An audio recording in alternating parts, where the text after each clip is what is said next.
বিপুল উৎসাহ উদ্দীপনার মধ্য দিয়ে সম্পন্ন হল হজরত আয়েশা সিদ্দিকা রাদিয়াল্লাহু আনহা মহিলা মাদ্রাসা ও জামিয়া রাশিদিয়া নোয়াখালীর নতুন ছবক ও পুরস্কার বিতরণ।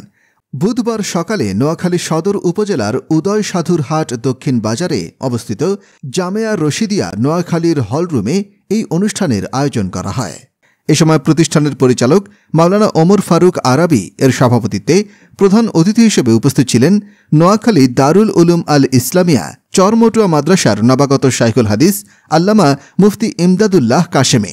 বিশেষ অতিথি হিসেবে উপস্থিত ছিলেন দারুল উলুম আল ইসলামিয়া চরমটুয়া মাদ্রাসার নায়েবে মুহতামিম মাওলানা আবুল কাশেম আমিনী, করমুল্লাহ বাজার কেন্দ্রীয় জামে মসজিদের ইমাম ও খতিব মুফতি আবদুল্লাহ আল মারুফ, আবু আডগি দারুসুন্নাহ রাশিদিয়া মাদ্রাসার পরিচালক মাওলানা মাইনুদ্দিন, উদয় সাধুর হাট বাজারের বিশিষ্ট ব্যবসায়ী মোহাম্মদ আব্দুল গনি সহ আরও অনেকে।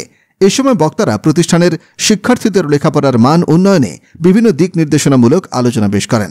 অনুষ্ঠান শেষে জামিয়া রাশিদিয়া নোয়াখালীর 7 জন কোরআনে হাফেজকে সম্মাননা স্মারক প্রদান করা হয় এবং পরীক্ষায় ভালো ফলাফল অর্জনে অর্ধশতাধিক শিক্ষার্থীদের মাঝে পুরস্কার বিতরণ করা হয়। শিক্ষার্থীদের লেখাপড়ার মান উন্নয়নে বিশেষ ভূমিকা রাখায় প্রতিষ্ঠানের পক্ষ থেকে 3 জন শিক্ষককে সম্মাননা স্মারক প্রদান করা হয়।